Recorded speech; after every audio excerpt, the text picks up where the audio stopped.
Hello, this is Everybody Settle Down. I'm Charlie Marlow. That is the great Eric Messersmith. And sometimes Eric will use hyperbole, like a lot going on. But this is one of those shows, truly a lot going on. Just a crazy, what is today? Today's Wednesday. A crazy 5 days in the world of news and politics. I've given my opinion on things here and there. JD Vance, obviously, the assassination attempt on Donald Trump. We talked before the show, Eric, and we thought, let's work backwards. So let's work backwards. You have 2 days of the RNC that we'll start with to kind of just give us your impressions of the first 2 days of the RNC. Yeah, we did. We last did a show together Thursday, so it's been less than a week. And think about how much has happened, which just shows you like the news cycle is crazy. So the first 2 nights of the RNC in the books, it's been interesting. Look, I think it's gone well for the Republicans overall. I think they've had a nice diversity of speakers. I think they've stayed, from the parts I've seen, largely on script in terms of their attacks against Biden. There has been some like inaccurate and over the top rhetoric, but nothing crazy compared to what we normally see. And I think the best moment for them so far was actually Monday night when Trump came in with Lee Greenwood playing God Bless the USA. He had Trump had a little patch on his ear. The crowd, well, the large patch on his ear. The crowd, really going crazy. You could see Trump look to be like visibly moved. And I think Trump not talking publicly since the debate or since the shooting on Saturday has actually been good for him. And I think we'll see what he says on Thursday. Obviously, that will be almost certainly the lasting impression of the convention. But I think it's gone well for the Republicans by and large so far. I think it's interesting. My big takeaway, because this is the first convention we've really had since 2016, because 2020 was virtual with COVID, which really didn't count. And if you remember 2016, that was when Ted Cruz came to the convention and nobody really knew what he was going to say. He was the last man standing against Trump in the primaries that year. And if you remember his speech, the big thing that people remember from that is he didn't actually endorse Trump. He essentially said, vote your conscience. Now, later in the election cycle, I think he did, leading up. But that was a Republican Party that had not yet been taken over by Trump, where the old guard, traditional, I'll call them like Reagan conservatives, still had, by and large, the power in the party. Now, fast forward 8 years later, and it's just crazy to juxtapose that moment to this and how this party has been completely transformed by Trump. Everything from Nikki Haley getting up there and through, kind of like clenched teeth, giving her full-hearted endorsement of Donald Trump, like coming in to kiss the ring after she said basically that this man wasn't qualified to be president. I'm paraphrasing, in the primaries. Think about how crazy this is. She served in his administration. And not only did she not endorse him right away, she actively campaigned against him, as did his vice president, Mike Pence, basically saying this man shouldn't be president. I've seen it up close, to the point where I'm actually going to run against him. And now she's come back to kiss the ring. It's kind of sad she bent the knee, but I get it. Look, that's the way politics works. If you want any future in the party, which she clearly does, it's something she had to do. DeSantis, same thing. Great energy by DeSantis. Like, he came in hot right after Haley. And it was so interesting how subdued she was and how DeSantis just came in on fire and gave more of like yes, he did support Trump and he checked the boxes there, but that was more of a like 2028 stump speech for DeSantis. And we could talk about them, and because I think it's worth talking about later what 2028 may look like in this new landscape. But for now, for today, it's wild what the Republican Party is today versus what it was, 5 minutes ago. Yes, if you go back and look at the history, the reason the Republican and Democratic Party still exist is because they transform and adjust, right? We know this. the Republicans were the party that ended slavery, right? African Americans were all Republicans for decades. Then it switched. The Democrats became the party of African Americans, right? And the same thing with the South. The South was locked as a Democrat. There were no Republicans in the South. Now the South is solidly Republican. Parties change all the time in their makeup, what they appeal to demographically, and their policies.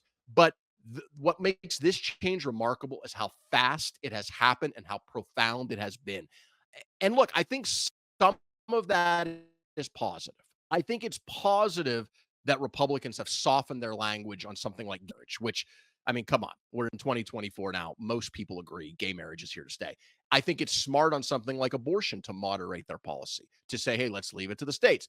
I think a lot of the sentiment of trying to find more of a balance between corporate interests, which have dominated the Republican Party for a very long time, and labor worker interests. And you saw that with the Teamsters president's speech on Monday, and you see it with the appointment of J.D. Vance, who's out of that mold. That, I think, is a positive trend to try to, again, find the balance. I think Republicans have been for a long time too far on the side of corporate interests. But on some other things, I mean, think about the role in the world of fighting the bad guys, for lack of a better term, right? Think about Ronald Reagan. This was mentioned. They mentioned the tear down the wall thing. And now the president, the presidential nominee, the vice president are going to be people who are essentially on Russia's side, by and large, in the war in Ukraine. I mean, that is a crazy, crazy turnaround in like our lifetime. Immigration. I mean, Reagan was pro-immigration for a large regard. George W. Bush wanted a pathway to citizenship, a comprehensive immigration reform. That's out the window now. Trade is another great example.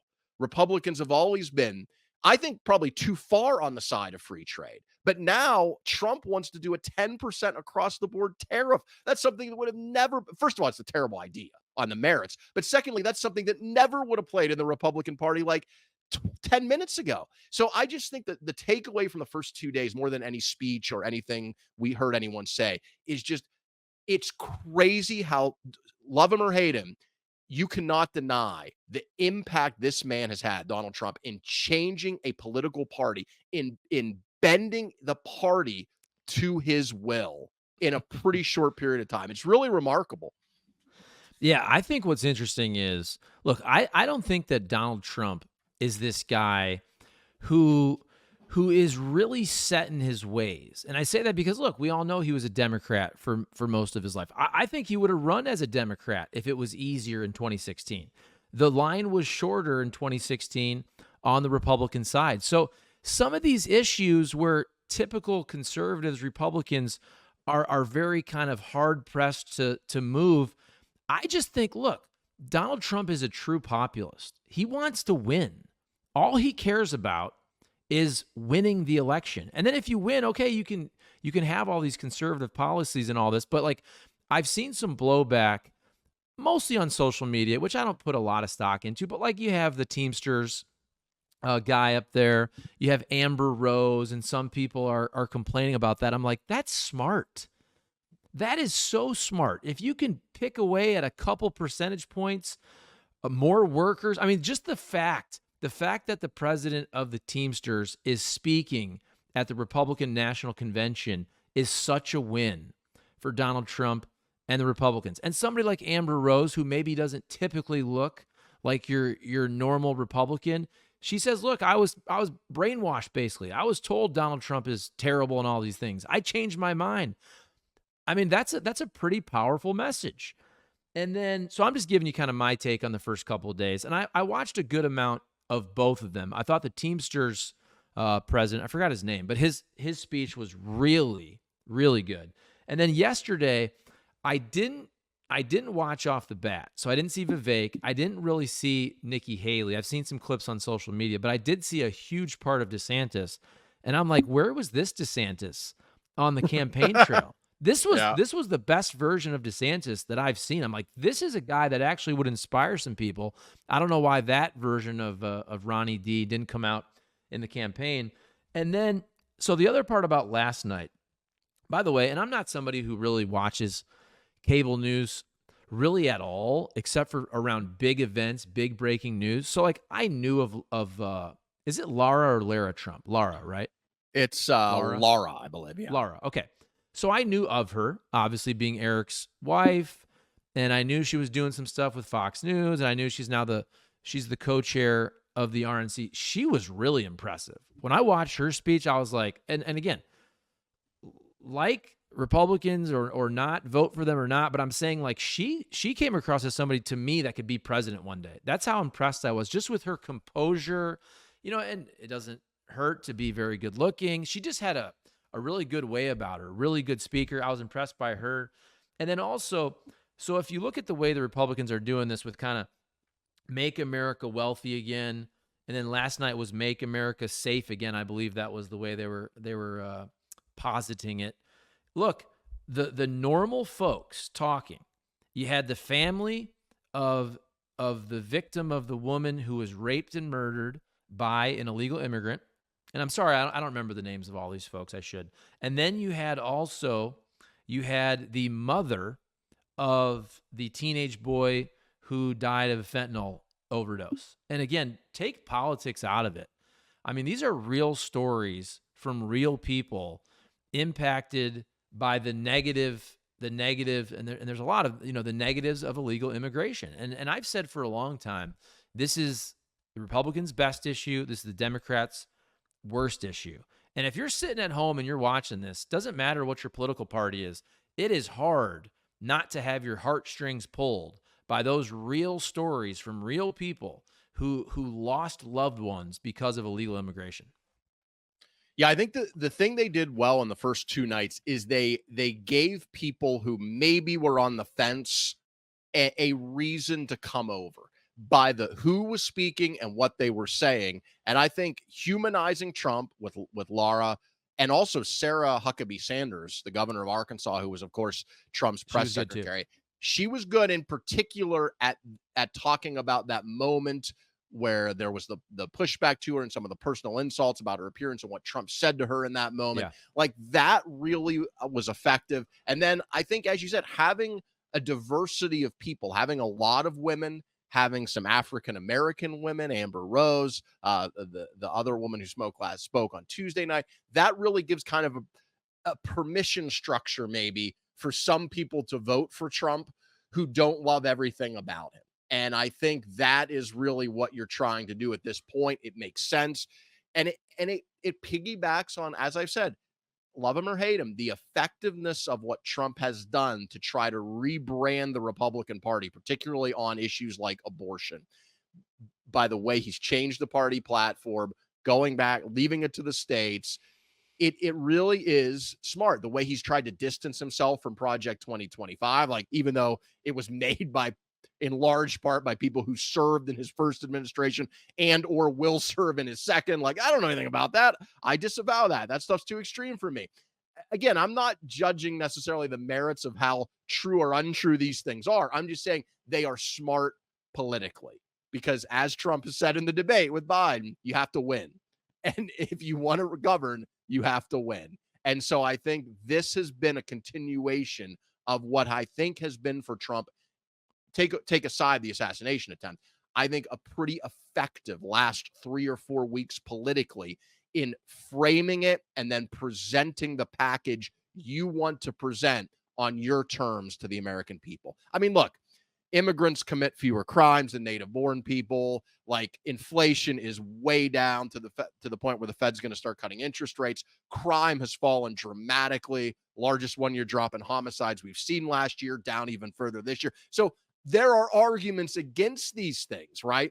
But that is for the other party to make. Your job as Republicans is to frame it the way you see it. And I think they have done a pretty good job of that in the first two nights. All right, let's move on to JD Vance. We'll just get your take on choosing JD Vance. I'm an Ohioan, so hey, look, I like the fact that he's an Ohioan. He is a veteran.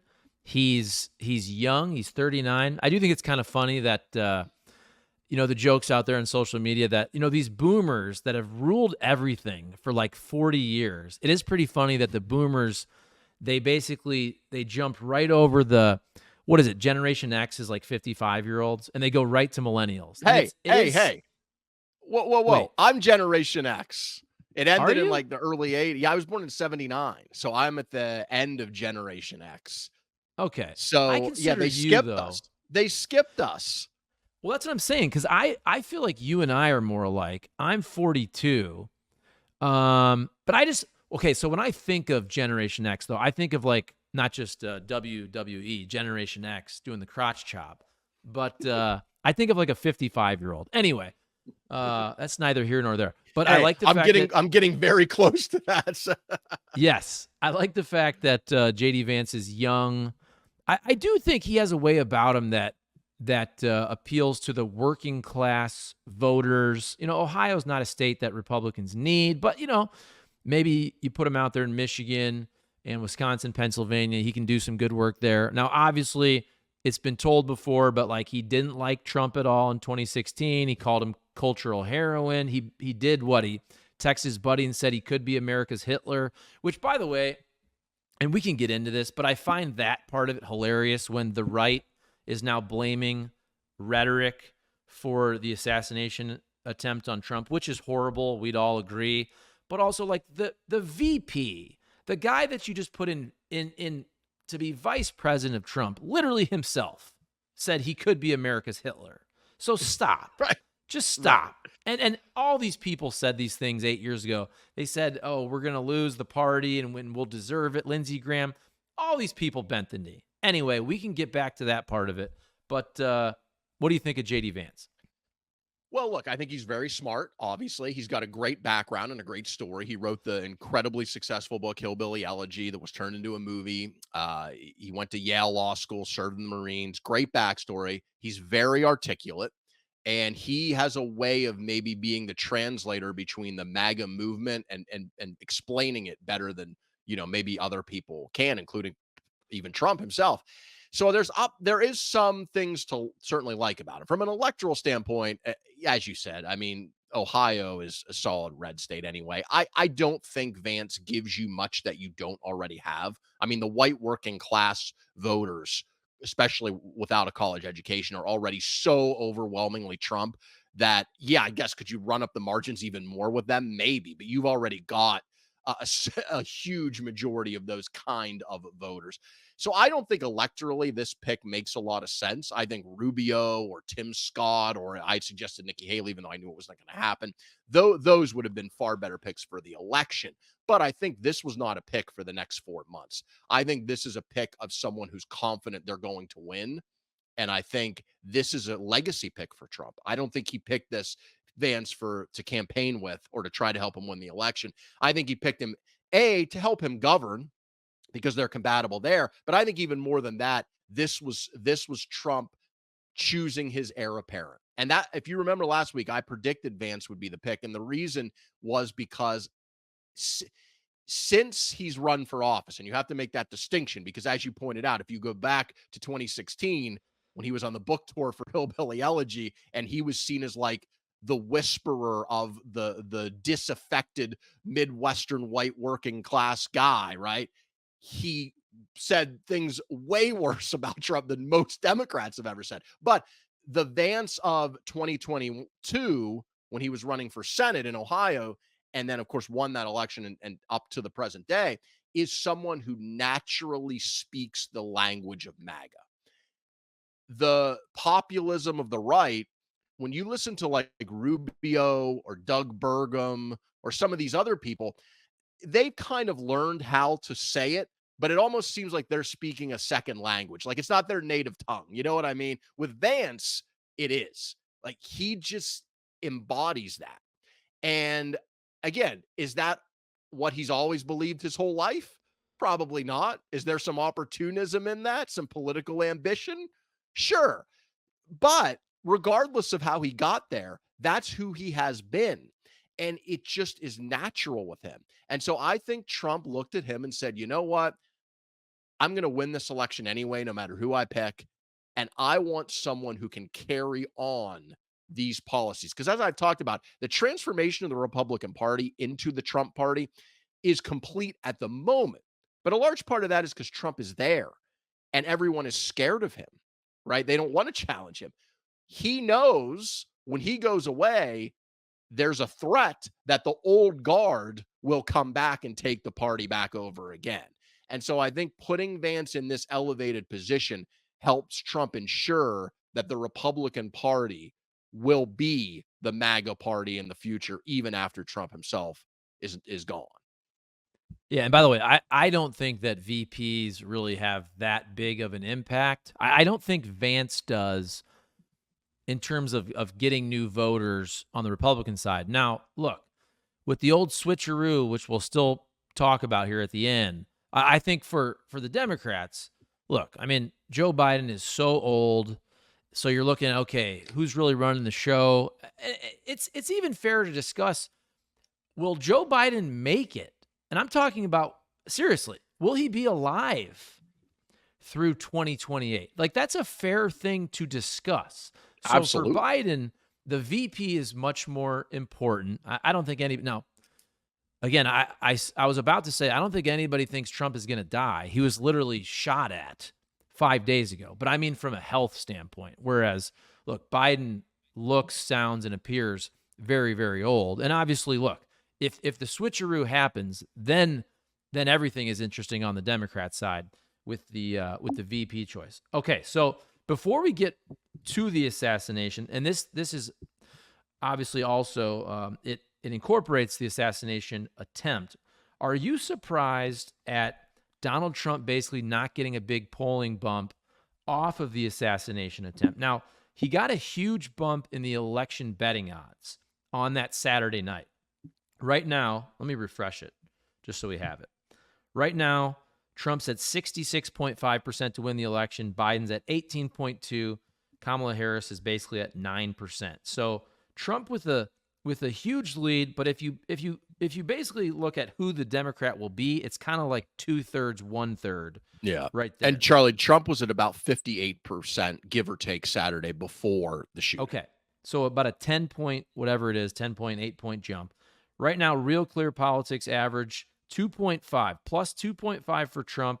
If you take the polls that included Monday, so after the assassination attempt, it's Trump +2, Trump +2, Trump +2, Reuters, Forbes, Morning Consult. I thought Trump would get a bump. I didn't think it was going to be this crazy bump. Like, Twitter basically told people the election is over. The second that Donald Trump raised his fist and said, fight, fight, fight, which, by the way, was an incredible moment, even if you don't like Trump, the response. Absolutely. You couldn't have had a stronger response to that. But, like, my thing is, and I've said this forever, I'm very consistent on this. My issue with Trump was not what he did as president, basically, from 2016 to 2020. It was trying to overthrow and overturn the election. That was it for me. So it's like, does getting shot at change that? Like, obviously, I don't want anyone to die. I don't want anyone to be shot at. But this idea that now Trump is going to win, I don't agree with that, especially if the Democrats still switch out Joe Biden. Like, this is still really close, Eric. And think about this. Things could not have gone worse for the Democrats. Now, there's some, okay, inflation, some of these things economically, stock market. But I'm talking about, if you go back to the horrible debate performance, right? And then Donald Trump gets shot at and has the greatest, strongest response ever. And then you have 2 positive days of the RNC, and it's still only a 2-point race. Like, this is still essentially a coin flip, I think, if Biden gets switched out. Well, I think there's a couple things to keep in mind here. First of all, you're right about the data, but remember, it's really early. I mean, we have very little data yet. Let's see what the polls say, because every outlet, I'm sure, will be polling probably after the RNC. So let's see what the polls say next week. And with that, it will be hard to tell if Trump does get a bump, how much of it was from the shooting, how much of it is from the convention, assuming it goes well the rest of the week. So we'll see. But I do think your point is well taken in that there is a very high floor for both political parties right now, because the other party is so bad in their mind that they will never vote for that party, right? No matter who the nominee is, they just won't do it. And so I think, and I said, remember the line Trump had, I could shoot someone on Fifth Avenue and my supporters would still be with me. I said Biden's debate performance was the political equivalent of that. Like it was literally as bad as you could imagine. And after the debate, before the shooting, he went from down a point in the aggregation, in the polling aggregation, to down about 3. Now, I want to be clear, that's a really bad place for Biden because, as we've talked about, Trump has an advantage in the electoral college. A tie isn't going to be enough. Biden or any Democrat is going to have to win by at least 2 points, maybe 3, to feel good. So when you're down 3, you're really down 6. And the problem with being down 6 is the numbers have essentially not moved all year because everyone is so locked in. So the lead may be small, but because of our polarization, it's pretty durable. I mean, it hasn't moved much. So I think there is a floor to how far you can go, how low you can go. And I am a little bit surprised that as badly as that debate went, and the fact that Biden has been better, I've seen a bunch of his public appearances. Yes, he's had nothing like the debate, but it's not been, for the most part, particularly strong. I thought the only time I've seen him be strong since the debate, and I've seen the Lester Holt interview, the Stephanopoulos interview, the press conference, the only time I really thought he hit more than like a single was at the rally Friday in Michigan, which of course was the day before Trump, was shot. That was the first time I was like, okay, that's pretty good. But even that wasn't great. So given all that, it is a little bit surprising. It isn't more of a gap. But then again, as I've talked about, my theory used to be that Biden and Trump were each kind of uniquely unpopular people for a variety of reasons. And I'm beginning to change my opinion on that. And I'm beginning to lean more toward, yes, they may be slight outliers, but only slight. We are in such a partisan tribal time. And I want to be clear, I think Biden should be replaced. I think it would give the Democrats a better shot. But when I say better, I don't necessarily mean a game changer because I think we are in such a time of politics as team sport, politics as our tribe. We live in these media silos that within a month or so of somebody being out there, the attack machine on the other side would drive their negatives nearly as high as Biden's and Trump's are. I think that's just the world that we are, the cycle we are in right now. But again, the margins matter. And when it's relatively close, let's say Harris or Gretchen Whitmer gives you 2 points over Biden, 3 points. That's not huge, but in a close race, that could be the difference. Yeah, I'll tell you what. Let's argue. All right, let's have a real argument because Eric, I actually really disagree with something you just said. I'm not just saying this. See, I disagree. I think this election cycle, Trump and Biden are uniquely horrible, whatever your word you want to use, unpopular, terrible. I have never felt like this in my life, and I'm 42 years old. And I know a lot of people felt like this in 2016 with Trump and Hillary. I wasn't a Trump guy. I said, okay, Hillary, she's fine. I understand if you don't like her, she didn't run a great campaign. But like, I disagree because to me, if you'd have put Nikki Haley or Ron DeSantis in, I think a lot of people in the middle would have been like, fine. You know what? Democrats have gone too far on a lot of this stuff. Some of the woke stuff. They're bad on immigration. Crime is usually handled better by Republicans. Just big picture, I'm saying. And I think a lot of people in the middle, and you can be left in the middle and you can be right in the middle too, like middle-ish people. If DeSantis or Haley would have been the nominee, I honestly wouldn't have cared. I'd have been like, okay, that's fine. Like there's Republican presidents, there's Democrat presidents. It happens all the time. For me and a lot of people that actually don't just watch right-wing news, they feel like Donald Trump should not be able to run for president after what he did, not just January 6th, the fake electors plot, calling up Michigan, saying, don't certify, find me 11,000 votes in Georgia. To me, that's the main reason a lot of people in the middle, not like crazy lefties that are always going to vote Democrat, people in the middle that are like, okay, whatever. That's the reason people don't like Donald Trump. And I don't want this man to be shot, but being shot doesn't change the fact that, yes, I do believe he's a threat to democracy because he showed it. By the way, are you supposed to not say that? And another thing is, you should fear. I don't think Donald Trump, if he wins, by the way, is going to stick around. But what if J.D. Vance runs, right? What if we have a similar situation in 2028? Like, and you have that apparatus. If you're a Democrat, you should have a real fear that something will be tried, like was tried in 2020 with Pence, with the fake electors, with Collin, Michigan, Georgia, and all that. Okay, I'm done with that spiel on the right. And then Joe Biden, I've never in my life not voted for the Democrat president. I can't support this dude. I can't publicly, with a straight face, be like Joe Biden should be the president. He shouldn't be. And there's no enthusiasm for Joe Biden. People are enthusiastic, actually, about Donald Trump for a lot of reasons. That's fine. I don't know anyone that is enthusiastic to vote for Joe Biden. They're like, yeah, but, things have been okay. He's better than Trump. I get that. I've never seen a Biden sign ever, anywhere. Like, nobody is enthusiastic about Joe Biden. So it is different to me. And I don't want Kamala either. I'd prefer a Gretchen Whitmer too. But at least Kamala is of the right age. You could kind of get behind, okay, she'd be the first woman president. You could kind of get excited. People could kind of get excited about Kamala Harris. They would be more excited, in my opinion, about a Gretchen Whitmer. But no one can be excited about Joe Biden. That's why they have to switch him out. And by the way, Eric, I was with you last week. I think they were going to switch him out. I think that was going to happen this week.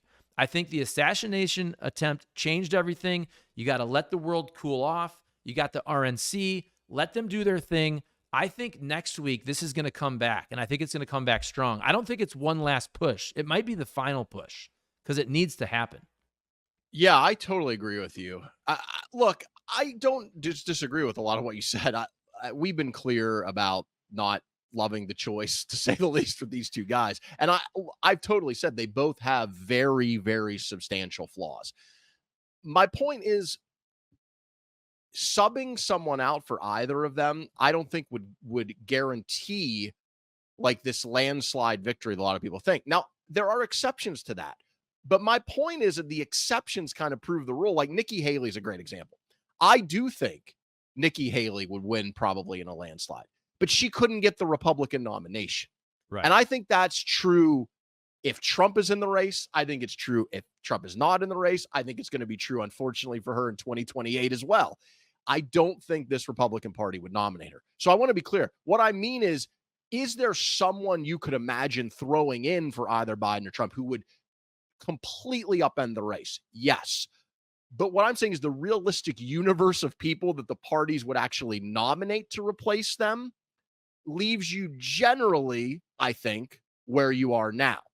But the point that I have made before is somebody besides Biden gives you, in my estimation, a little bit better chance. And that is important if the race is close. Because the problem with Biden is not necessarily where he is now.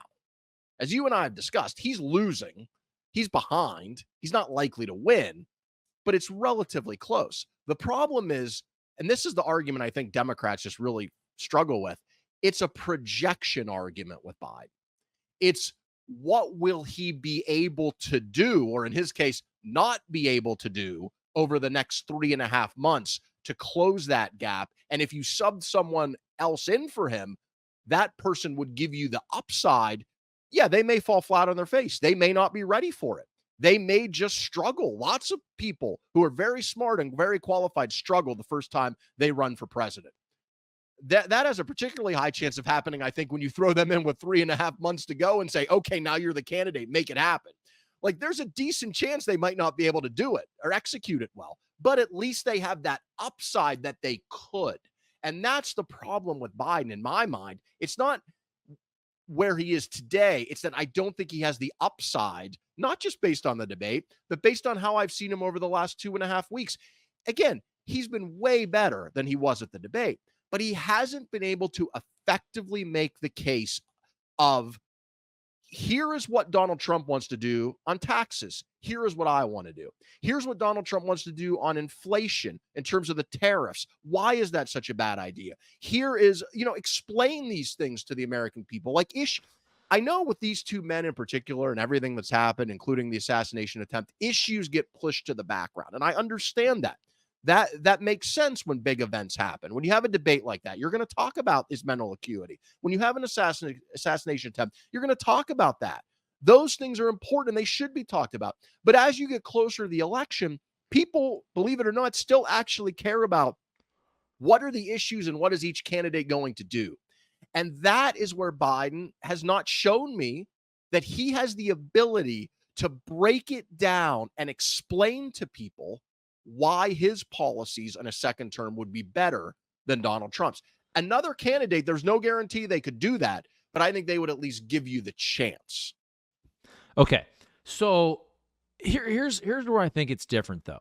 Never in my lifetime, and I include when I was a baby and didn't know what was going on during the second Reagan term, by the way, because I've looked at some videos of this, because I was interested. Never in my lifetime has a president been this old and this visibly old and deteriorating and in decline? He cannot get his message across. I watched that entire 60-minute press conference, what was it, last week when I was driving from St. Louis to Missouri. Well, I mostly listened to it, but I did watch some of it. But I listened to the whole thing. It was okay, but that's his ceiling. His ceiling is okay, fine. I mean, even when I say that was an okay press conference, he still earlier in the day called Zelensky Putin and called Kamala Harris Trump, right? So like, even if his press conference was okay, which by the way, I think it was, if you're being fair, it doesn't matter because on social media, the only thing you're going to see, you're not going to hear a 4-minute answer on foreign policy. You're going to see a loop of him calling Zelensky Putin and him calling Kamala Harris Trump, that's what plays with social media. But getting back to where I was trying to go when I started, I always heard this about Ronald Reagan. You always heard these rumors like Ronald Reagan was talking to houseplants during his second term, right? Nancy Reagan was running everything. I don't know. I was 5 years old, but like I went back and watched that famous clip also. I watched some speeches, but I watched that famous clip where the balloon pops, and he goes, "Missed me." You know what I'm talking about? Mm-hmm. I think that was 1987. Anyway, he looked 10 times better than Joe Biden does right now. And so this is me. I'm as a 42-year-old man listening to the narrative because I've heard over the years people say Ronald Reagan lost it in his second term. Nancy ran the show. He didn't know what he was doing. He was talking to houseplants. I went and watched a couple press conferences. No, Joe Biden is infinitely worse than that. By the way, I love the issues too. I don't think you can focus on the issues right now because Joe Biden, he can't communicate the issues. That is the number one problem. It's number one. Like, I don't know. I don't think Joe Biden has any chance of winning. And when I say zero, I understand that might be 15%, but like to me, that's zero. And I think anybody else puts it back in a coin flip to me.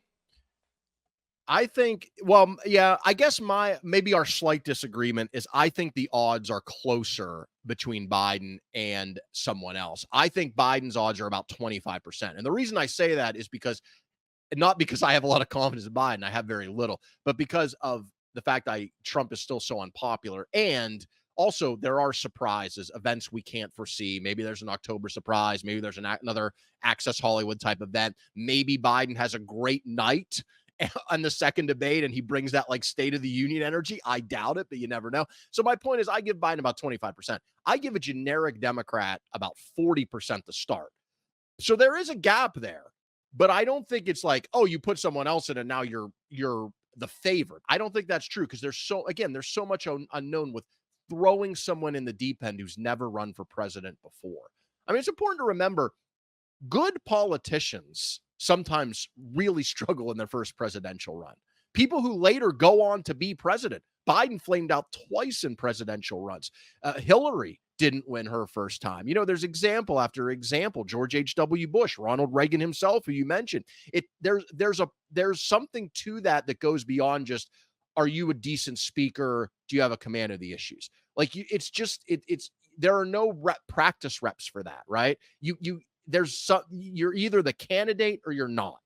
But you mentioned Reagan. The Challenger blew up in 1986. So that would have been middle of his second term, when people said, like, oh, if you Reagan, I remember that speech well. I've seen it several times.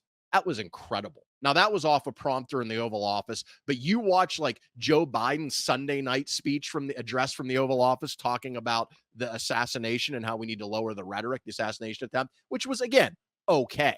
But you compare that to Donald Trump to Reagan when the Challenger exploded. That was the, they touch the face of God speech. I mean, it gives you chills. Like, it's no comparison. I don't know if Reagan was diminished or not. I don't, but I do know that in it's nothing compared to where Biden is now. Not even close. It's not even worth debating. Biden is in a bad position. And the problem is it's likely to get worse, and it may get worse quickly. Again, I know a lot of Republicans will tell you, and he's been like this since 2020. He's been the exact same guy forever. This has been so obvious for years. Look, I saw him in 2020. Go watch a 2020 debate. Yes. Was he the same guy in 2020 that he was in 2012 or 2008? No, but he was nothing like this. Nothing. Exactly. It's really clear, if you've followed his public appearances, that the deterioration has accelerated within the last, say, year or 6 months. And the problem with that is, what's the next 6 months or going to be like? And not even to get into the issue, he wants 4 more years. Again, there is a floor for any Republican or Democrat with a heartbeat. Like, that they will not fall below that floor. But the problem is that floor is not enough. It's not enough. You need someone who gives you a fighting chance. While we're on this subject, because you're right, it has cold. I think what happened was, last week, Congress was in session for the first time since the debate. And when that happened, they were talking to each other, saying what we all know to be true, that this is basically a lost cause with Biden. The media was peppering them for statements. You had Nancy Pelosi going on Morning Joe and essentially being like, well, whatever Biden decides, even though he's decided over and over again he's staying. The pressure was building. And then what happened? Congress left town. Then you had the assassination attempt. Now you're into the RNC.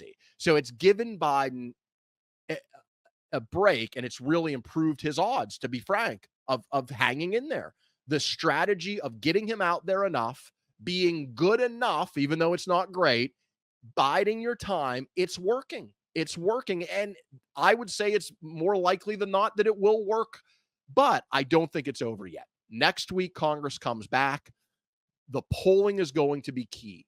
After that shooting on Saturday, after the RNC, if Trump goes out there and gives like a really good unifying speech, which is possible, maybe he's a changed man, and maybe he gets a nice little bump, and you see the polls next week and it looks even worse than it does now. Congress is back in session. I think you will see one last push to try to change the ticket. And this is from Politico's playbook today. There's a memo. There's lots of polling memos going around with Democrats, but in particular, this one's getting a lot of play. It's from Blue Lab Analytics. And the reason this one is interesting is because they interviewed over 15,000 voters in the battleground states. So these are the people that are going to decide this election. And what they found is an alternate Democratic candidate runs ahead of Biden by an average of 3 points. Right now, Biden's down by about 3. So again, is that a huge difference? No, but it could be enough. Nearly every tested Democrat performs better than Biden, including Harris. However, Harris does not perform quite as good as some of the alternatives in this survey. By the way, the 4 candidates that they identified, because they ran a bunch of test candidates, and the 4 candidates they identified as having the best, outpacing Biden by the most, were Gretchen Whitmer, governor of Michigan, Josh Shapiro, the governor of Pennsylvania, my dream ticket, and then two Mhm. other names, Maryland Governor Wes Moore, who's an up-and-comer and is really good, and I didn't even think of this one, but it's Arizona Senator Mark Kelly, who's a former astronaut, whose wife Yeah. is Gabby Giffords, the former Mhm. congresswoman who was shot. Those four run an average of 5 points ahead of Biden in the battleground states. That's the difference in the election. Now, Yes. again, to be clear, if you threw Wes Moore or Mark Kelly or Shapiro or Whitmer, who have never done this before, into the fire, and the right-wing attack machine on X went at them and dug up everything they've ever said, and Trump turned his entire focus on attacking them, would they perform well? I don't know. Maybe not. But again, they give you that upside. And this matters because this is a highly respected Democratic operation that didn't do just a poll. They interviewed 15,000 people in the battleground states. So this is getting a ton of play right now in Democratic circles. But it just shows you what is patently obvious. The Democrats need to make a change to give themselves a chance to win. Another thing that's so clear, if you compare in the swing states, Biden versus the Democratic Senate candidate, it's stunning. In Arizona, the Democratic Senate candidate, Gallego, is running an average of 9 points ahead of Biden. In Michigan, the Democratic Senate candidate, Slotkin's running 6 points ahead of Biden. In Nevada, it's 10 points. In Pennsylvania, Bob Casey's running 11 points ahead of Biden. In Wisconsin, Tammy Baldwin, the Democrat, is running 8 points ahead of Biden. The numbers, Biden in his interviews is saying it's a toss-up race. I'm still right there. Polls aren't showing that things are as bad as you, the media, say they are. It's just not true. If you look at all the data, it is abundantly clear that Biden, even though that national top line number doesn't look awful, of 2.5, 2.7, whatever it is today, if you look under the hood at the polling, it is absolutely clear that he is in a terrible position right now, and it's not likely to get better. There you go. I agree. I completely concur. You got to switch them out. Okay, and they better. Let's finish on the assassination attempt, which we only ended with just because it happened 5 days ago. We were working backwards. I've already given my opinion on it on a video a couple days ago. I will just say this: as a history major, somebody who loves history, just the fact that we're talking about an assassination attempt is crazy. And we'll get back to Reagan. You know, I don't remember exactly when that was, but I remember hearing about it. Of course, you hear about JFK and Abraham Lincoln, and everybody kind of knows about JFK because it's so big in the conspiracy theory world. And I do, by the way, believe that Lee Harvey Oswald did not act alone when it comes to the JFK assassination. And I bring that up because, look, I am not Mr. Conspiracy Theorist, but when you see all the video and all the reports and all the cell phone video, and by the way, the fact that Donald Trump survived that, and everybody's seen the video now of where he turned his head. It's just amazing that he literally turns his head and misses the bullet. That's absolutely amazing. But man, as a person who's not really a conspiracy theorist, how can you not be a conspiracy theorist after you read and hear about some of these breakdowns with that building? The police were reportedly staged in there. You hear all kinds of different stories. I've heard from all these experts and all that, but man, whether it's negligence, extreme malpractice, or something more nefarious like a conspiracy theory, like, I don't know how you can at least think about that a little bit. It really does seem like, God, everything was set up for this to happen. You hate to say that. Yeah, there's no question there was incompetence. The question is there more? And we have to obviously do a full investigation. We have some details now. The Secret Service director said today in an interview with ABC, this was just stunning, that the roof that the shooter was on was sloped, and that's why they didn't want a Secret Service agent up there, because it was dangerous with a sloped roof. I mean, they're going to have to come up with something better. Like, she's going to have to resign. Not just because of that statement, but I mean, come on. Like, literally the counter sniper teams that took him out were on a sloped roof behind Trump. So that is just a ludicrous explanation. What I think is the actual explanation is, again, I'm no security expert, but it seems like from what I've been reading, they let this area, because it was on the outer perimeter, they left it up to the local police. And they said, Mhm. secure the building. And the local police thought they had the building secure. And of course they didn't, because this guy got on a roof and there appeared to be some confusion, because we've all seen the videos of people saying to police, hey, look, he's up there. There's somebody up there. What's this guy doing up there? So yeah, after the JFK thing, I would never rule out some type of conspiracy theories. And the conspiracy could just be he had help. Maybe that's the conspiracy, is he had help and he wasn't acting alone, because this is a 20-year-old kid who also apparently, according to some reporting, built a bomb in his that was in his trunk, and he had a detonator on his person for that bomb when he was killed.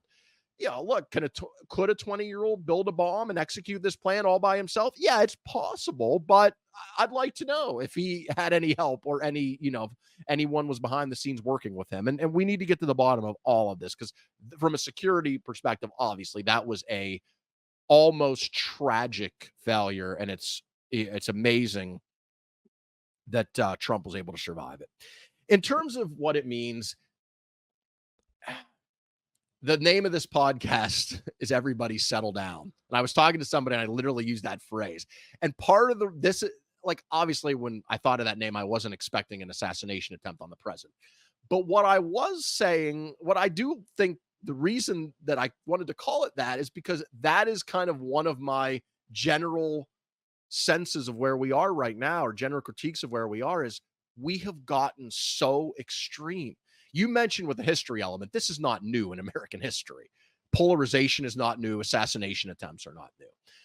But what I think has happened over the last, I'd say at least 60 years, since the 1960s, when you had JFK, RFK, Martin Luther King all assassinated in a very short period of time, is incredible political polarization. And social media, of course, didn't exist then, and it does now.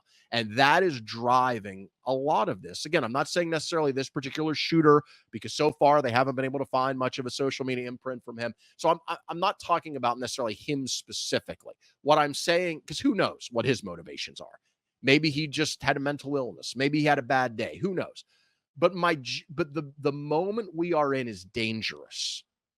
And the reason it is dangerous is because this polarization is driving us further and further apart, and it's dehumanizing the other side to the point where we have different sets of facts when it comes to things like January 6th and the attempt to overturn the election. We it's not even that we disagree.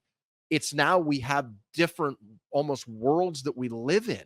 And that is such a dangerous thing, because it can lead people on the fringes to potentially do crazy things. And then maybe if they do that, there's a reaction from the other direction. And you see how you get into a potentially really bad spiral for this country. And we're at a really perilous moment. And I struggle with, how do you deal with that? Because there's nothing you can do about the AI algorithms, right? They are what they are. There's nothing we can do about the rise of misinformation. Like, we can try to counter the Russian bots and the foreign sources, and we should. But when it comes to political rhetoric, everybody needs to settle down. And that includes Biden. That includes Trump. It includes all their surrogates too. Like, Biden shouldn't have posted the bullseye tweet. We shouldn't be comparing Trump to Hitler. We shouldn't be, I'm not saying Biden did that. He didn't, but others have, including J.D. Vance at one point. We shouldn't be doing those things, right? Because those feed into this. But on the other hand, Donald Trump is one of the reasons we are where we are. He helped introduce some of this crass, coarse, over-the-top political rhetoric into our country. He's not the only one. He's, the flames of the algorithms and social media fanning it aren't his fault, but he deserves some blame too, not for the assassination attempt, but for this moment we are in. And I do agree with what you said earlier and what I've heard Biden said. When a person tries to overturn an election, not just January 6th, but works for months to try to do everything he can to overturn a democratic election, which is what he did. I'm sorry for the people who are, in the January 6th truther movement, or They're not that is watching what he this. did. Well, that's true. That is what the man did, right? Now, does that mean he will do similar things in a second term? Maybe not. Fingers crossed, right? But what it shows you is what he's capable of. How do you make the argument against that without saying that it's a threat to democracy, it's a threat to our institutions, it's a threat to what we hold dear as Americans? I don't know how you do that. To me, that is not over the top rhetoric. That is making a legitimate argument in defense of democracy and against a man who tried to overturn a democratic election. That doesn't mean you have to call him Hitler. You shouldn't. It doesn't mean you have to call him a fascist. You shouldn't. But to point that out, not only is it not over the top, I think it's the duty of anybody, Biden or anybody else, that is running against him. And so I think we just have to be clear-eyed about what is over-the-top rhetoric and illegitimate and what is actually and should be part of our political discourse. And when I see the same people who mocked Paul Pelosi, the husband of the former Speaker Nancy Pelosi, when a man with mental illness broke into their home with a hammer, looking to potentially kill her, and luckily she wasn't there in the time, and instead bashed her 80-some-year-old husband over the head to the point where he was seriously and gravely injured. And I heard the response to that from Trump himself, from his son, from conservatives, making fun of Paul Pelosi, saying it was some type of like gay sex thing gone wrong, making jokes about it. And now these are the same people who are telling me that it's over the top to say Trump is a threat to democracy. Like, spare me that. I mean, yes, is there rhetoric against Trump that has been too extreme? Absolutely. And I've called it out when I've seen it, but spare me this righteous indignation that I'm seeing from some of these Trump supporters about political rhetoric after the Paul Pelosi thing happened, what, a year ago, 2 years ago? All right, well said. Let's end on that because we're going to come back Friday and do another show after Trump's speech, because obviously that's going to be what everybody's talking about Thursday, Friday, all the way into the weekend. So today's Wednesday. We'll get this out as quick as we can. We'll be back Friday with a show breaking down Trump. And thank you all for watching. Comment, like, subscribe, share the show, share the video, share the channel, put it in your group text, put it on social media. Let's keep this thing rolling. Eric, we'll see you on Friday, buddy.